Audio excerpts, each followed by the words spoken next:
खारापन हो वहां से पानी को नहीं लेना चाहिए। और स्त्रियों में ये मासिक धर्म के रूप में ब्रह्म हत्या दिखलाई पड़ती है।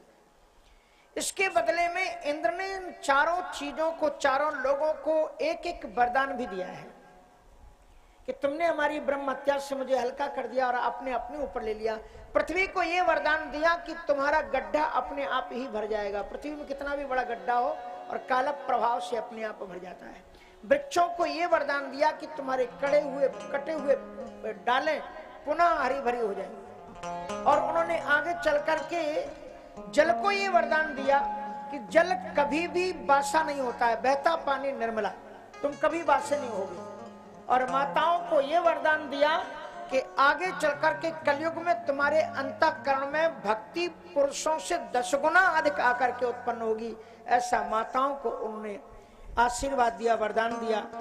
इसके बाद में महाराज जब विश्वरूप का वध कर दिया, त्वष्टा को जब पता लगा, उनके पिताजी को बड़ा गुस्सा आया, उन्होंने एक यज्ञ किया और इंद्र शत्रुन विवर्धस्व, इंद्र को मारने वाला बेटा पैदा हो ऐसा चाहते थे। लेकिन वेदज्ञ ब्राह्मणों ने कहा कि इंद्र तो हमारे वैदिक देवता हैं, यज्ञ में इंद्र के नाम से आहुतियां डाली जाती हैं, हम ऐसा किसी के कहने पर भी ब्राह्मणों को, विद्वानों को वो जप तप साधन अनुष्ठान तंत्र मंत्र नहीं करना चाहिए जो अन्याय के विपरीत हो। इसलिए ब्राह्मणों ने उस मंत्र को तो पढ़ा, लेकिन उसमें दीर्घ स्वर्ण करने से उसका अर्थ बदल गया। इंद्र शत्रु की जगह इंद्र शत्रुन विवर्धस्व कर दिया, जिसका अर्थ ये हो गया कि इंद्र के द्वारा मरने वाला बेटा पैदा हो। यज्ञ के अंदर से महाराज भयानक एक राक्षस पैदा हुआ, उससे ऐसा अंधकार छाया जो संपूर्ण पृथ्वी को आवृत करता चला जा रहा था। इसलिए उसका लोगों ने नाम वृत्त कर दिया और वही वृत्तासुर के नाम में उद्भूत हुआ। इतना भयानकतम संग्राम, आक्रमण देवताओं के ऊपर किया कि देवताओं का बचना मुश्किल था, भाग रहे थे इधर से उधर।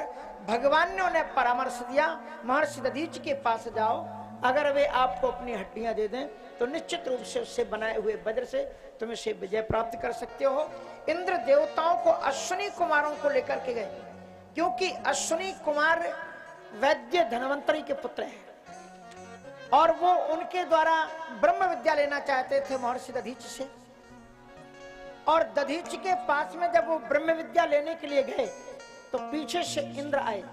इंद्र ने कहा कि ये वैद्य है और वैद्य को कई कर्म करने पड़ते हैं, इसलिए इन्हें ब्रह्म विद्या आपको नहीं देनी चाहिए और नहीं तो मैं आपका सिर काट दूंगा। महाराज ये बात उन्होंने अश्विनी कुमारों को बताई। अश्विनी कुमारों ने कहा कि यदि इंद्र तुम्हारा सिर काटते हैं तो मैं ही आपका सिर काट देता हूं गुरुजी, और उसकी जगह पर मैं घोड़े का एक सिर लगा देता हूं, उससे आप ब्रह्म विद्या का मुझे उपदेश दीजिए। अश्वशिरा उसको कहा गया और उसके बाद में मैं गुरु दक्षिणा के रूप में पुनः आपका जो वास्तविक सिर है उसे मैं स्थापित कर दूंगा। ऐसा ही उनका हुआ। इसलिए उनको अपने शिष्यों से बड़ा प्रेम था। जब उन्होंने कहा कि आपकी रीढ़ की हड्डी हम चाहते हैं तो फिर उन्होंने कहा ननु स्वार्थ परो लोको न वेद पर संकटम यदि वेति न याचेत नेति ना ही रही मन बेनर मर चुके मांगन जा, रही मन बेनर मर चुके मांगन जा। उनसे पहले के बूढ़े, उनके पहले वे मरे, जिन मुख निकट रही माँ जिन मुख निकट सतना।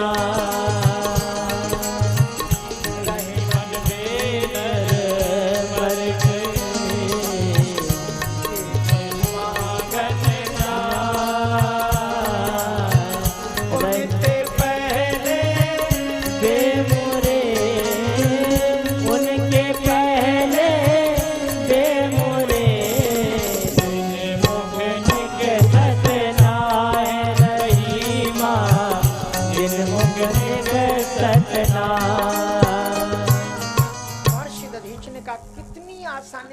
लोगों ने कह दिया रीढ़ की हड्डी दे दो, मानी प्राण दे दो। तो और ऊपर से इंद्र ने ये और पूछा महाराज आपको कष्ट तो नहीं होता? कहते सबसे बड़ा कष्ट तो जन्मत मरत दुसह दुख हो, ही प्राण मांग रहे हो और उसके बाद में कह रहे हो कि कष्ट तो नहीं होगा। अनन्य स्वार्थ परो लोग कोई न व्यक्ति पर, स्वार्थ में डूबा हुआ व्यक्ति दूसरे के दुख को नहीं जानता। इसलिए अगर वो जानता तो कभी मांगता नहीं। और फिर वो व्यक्ति मर गया जो किसी के दरवाजे पर हाथ जाकर के पसारे, और उससे पहले वो मर गया जो दरवाजे पर आए हुए व्यक्ति को इनकार करके लौटा दे।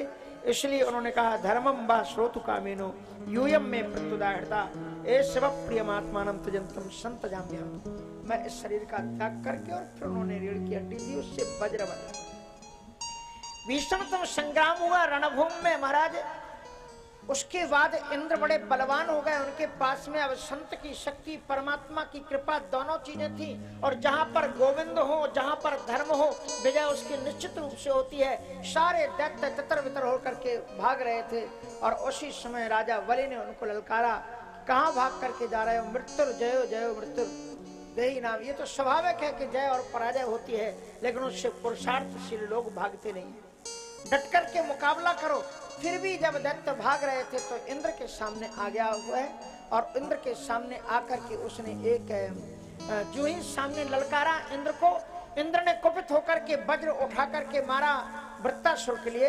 वृत्तासुर बड़ा निपुण था युद्ध में, उसने तत्काल तत्परता के साथ में उस इंद्र के गदा को पकड़ करके घुमा करके ऐरावत हाथी के मत्थे पर मारा। ऐरावत हाथी रक्त का बमन करते हुए चक्कर खा करके धरती पर गिर पड़ा।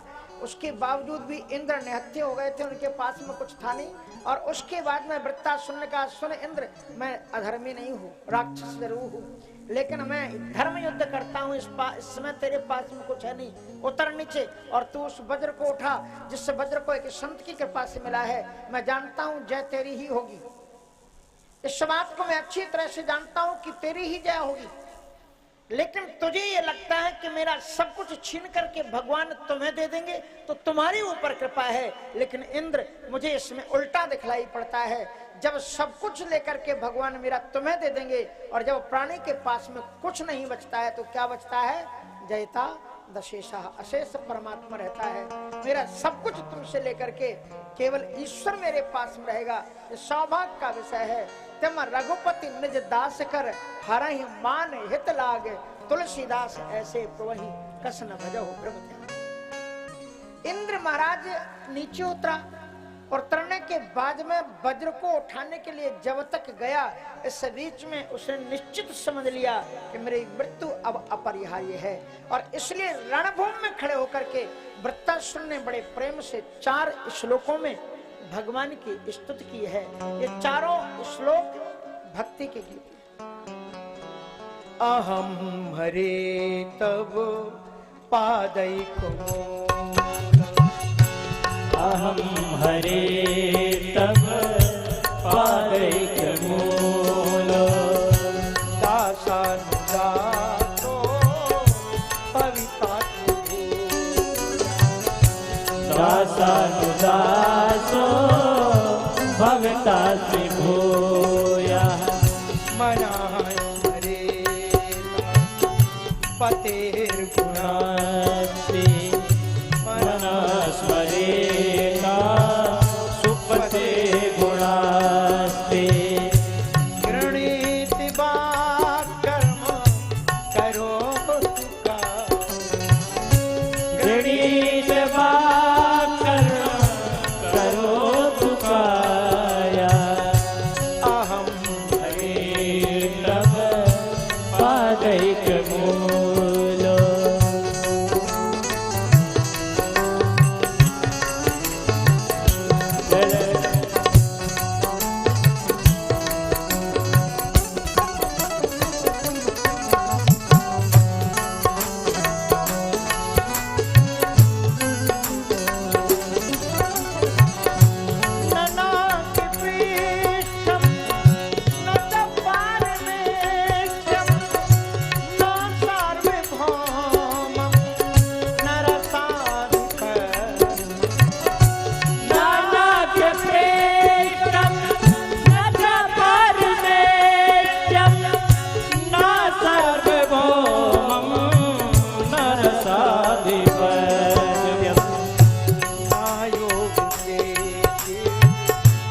पुनर्भवम्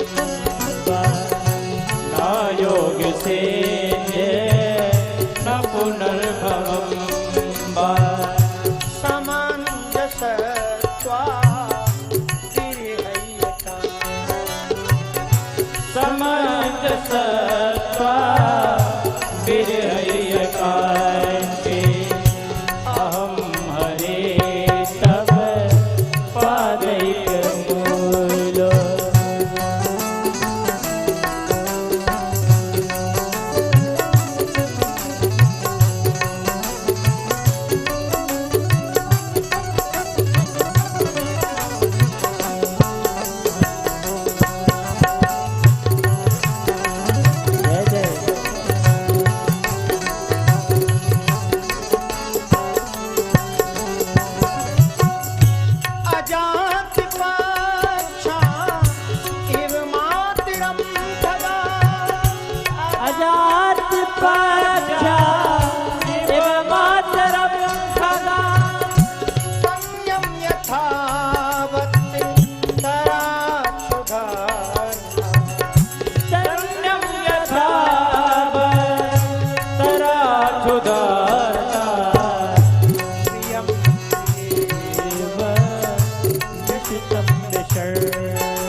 विसुतं विशर्णा मनोरविन्दातिदीक्षिते मनोरविन्दातिदीक्षिते अहं हरे तव पादैकमूलो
समय पर वृत्तासुर ने रणभूमि में हाथ जोड़ करके आंखों से अश्रु प्रवाह करते हुए कहा कि हे ईश्वर, मेरी मृत्यु सुनिश्चित है, क्योंकि अब इस वज्र से मैं बचूंगा नहीं। मेरी प्रार्थना केवल इससे यही है कि मेरे अपने कर्मानुसार जी जौन जन्मों कर्मवश तहाँ राम पद अनुराग अहम हरे तब पादैक मूलो दासानुदासो। मैं कौन कुछ नहीं चाहता, मैं ये नहीं चाहता कि मुझे आप कोई मुक्ति दे दो, गति दे दो, ननाक पृष्ठम न च पारमेष्ठम न सार्वभौमम न रसाधिपत्यम। मैं स्वर्ग की कामना नहीं करता, मैं रसातल भी नहीं मांगता, मैं सार्वभौम साम्राज्य भी नहीं चाहता। तो फिर चाहते क्या हो? बड़ी सुंदर बात कही कि न योग सिद्धि न पुनर्भूमा। मैं योग भी नहीं चाहता, मैं ये भी नहीं कहता हूँ योग सिद्धि हो जाए, अष्ट सिद्धियां मुझे, अष्ट सिद्धि नवनिधि मुझे मिल जाए, ऐसी भी मैं कामना नहीं करता। तो फिर चाहते क्या हो?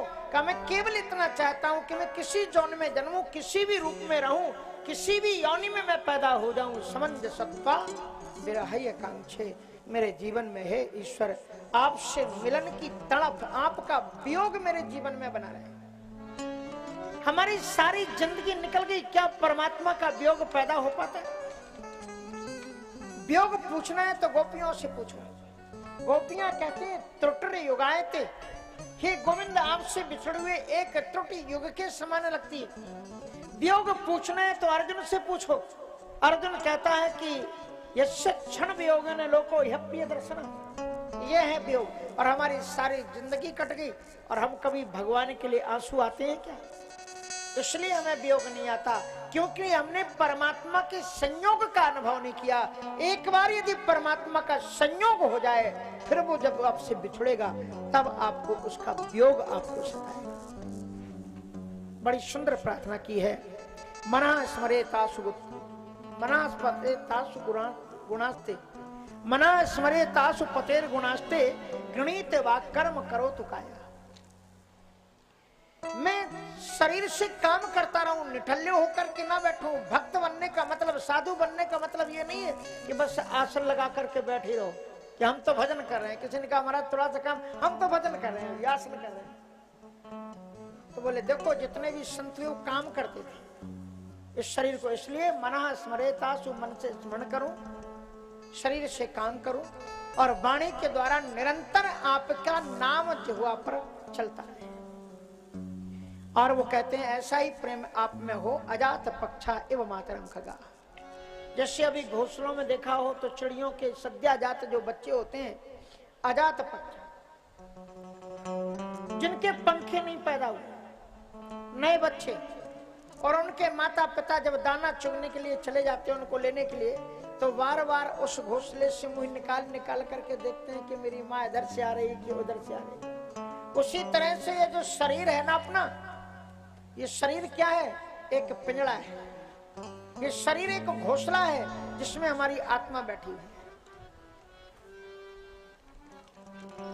इसलिए कबीर साहब ने बड़ी अच्छी बात कही, कुछ लेना न देना मगन रहना, कुछ लेना न देना मगन, कुछ लेना न देना मगन रहना, कुछ लेना न देना मगन रहना, कुछ लेना न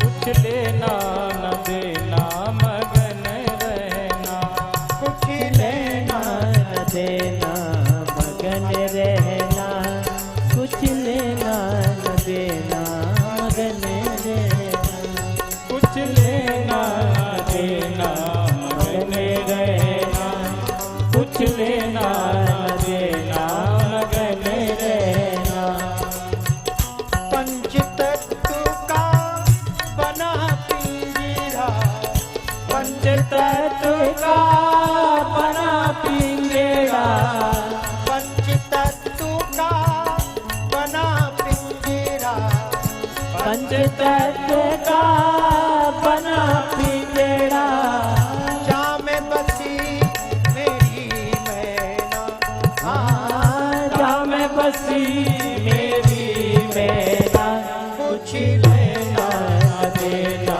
मगन रहना, कुछ लेना न देना मगन रहना, कुछ लेना न देना मगन रहना, कुछ लेना न देना मगन रहना।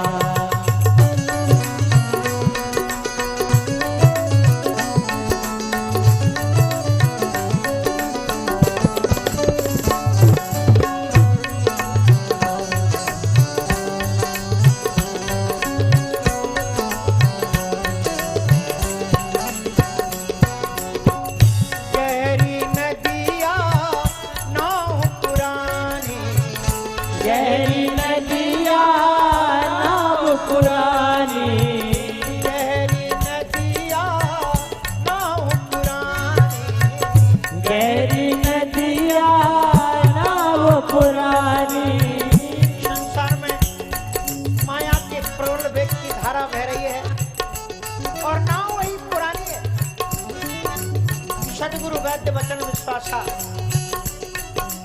सदगुरु दृढ़ नावा। नाव पुरानी, और अगर पार जाना है तो केवट से संपर्क बनाए रखना। और केवट कौन है? सदगुरु है। गहरी नदिया नाव पुरानी, गहरी नदिया नाव पुरानी, केवटिया सो मिले रहना। के बटिया सो मिले रहना, कुछ लेना न देना मगन रहना, कुछ लेना न देना मगन रहना, कुछ लेना न देना मगन रहना, कुछ लेना न देना मगन रहना।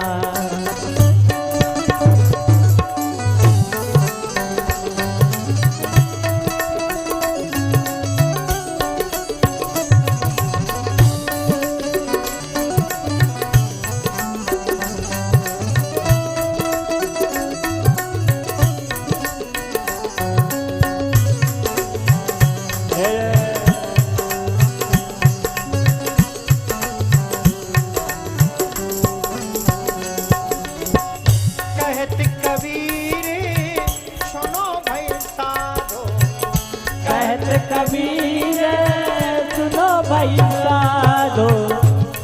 कबीर जी कभी किसी दूसरे को उपदेश नहीं देते, हरदम अपने मन को ही साधने की बात उन्हें कही है। बड़ी सुंदर प्रेरणा देते हैं अपने मन रूपी साधु को।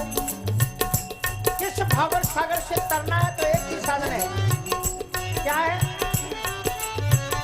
कहत कबीर सुनो भाई साधो, कहत कबीर सुनो भाई साधो। हरि चरणन को कह रहना।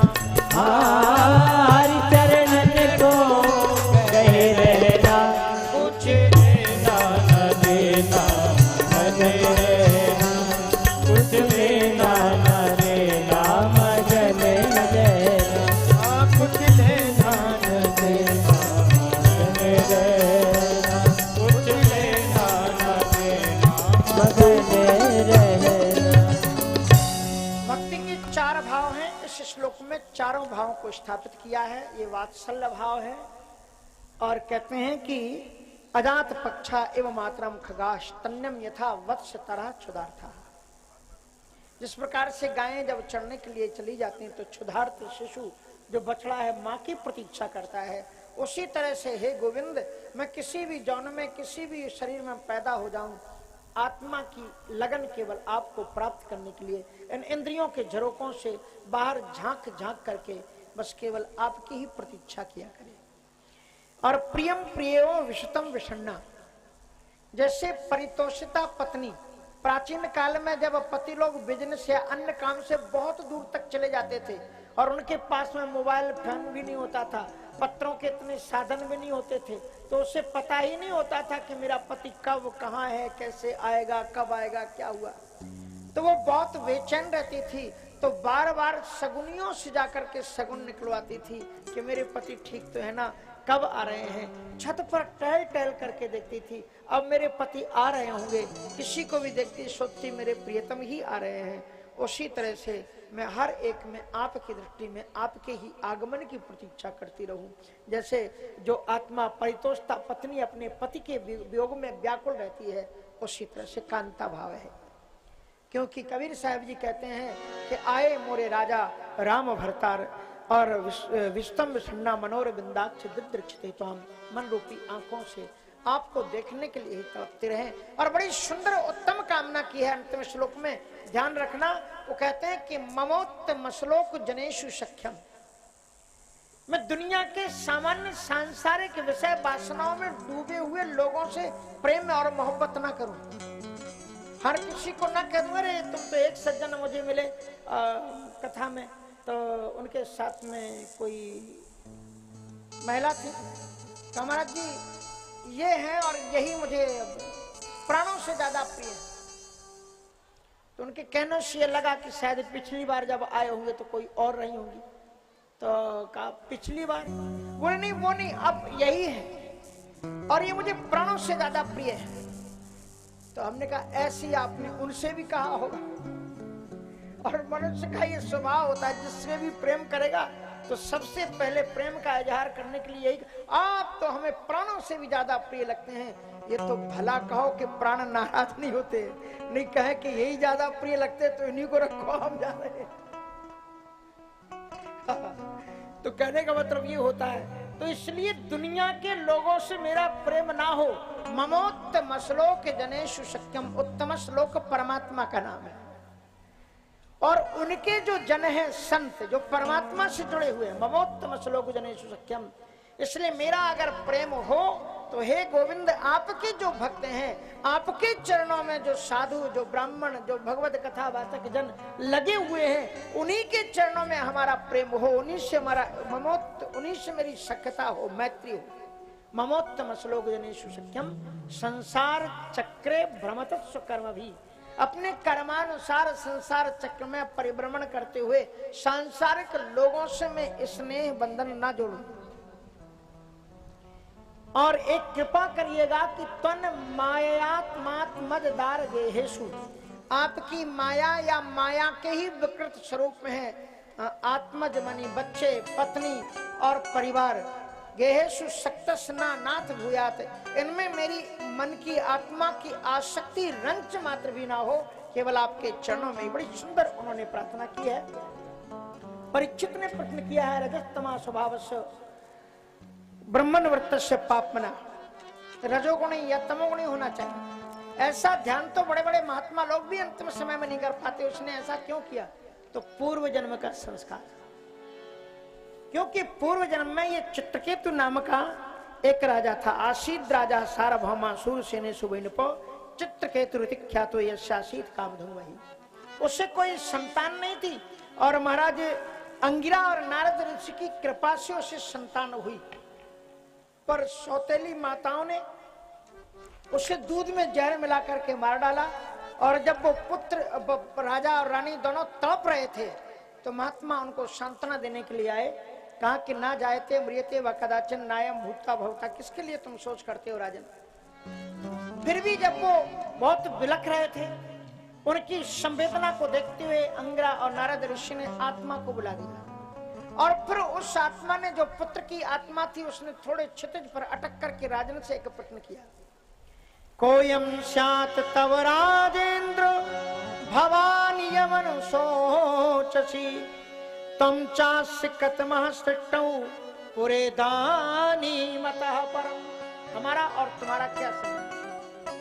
कहते बेटा तुम मेरे जिगर के टुकड़े हो, मेरे लाल हो, आ जाओ, हम तुम्हारे बिना रह नहीं सकते। तो उस आत्मा ने जो उत्तर दिया, आप सभी लोग ध्यान से सुनो। को कस्मिन् जन्मन्यमी मह्यम पितरो मातरो भवन कर्मभिर्ब्राह्म्यमाणस्य देवतिर्यङ्ग्रादयः। कस्मिन् जन्मन्यमी मह्यम पितरो मातरो भवन, आप मेरे किस जन्म के पिता हैं।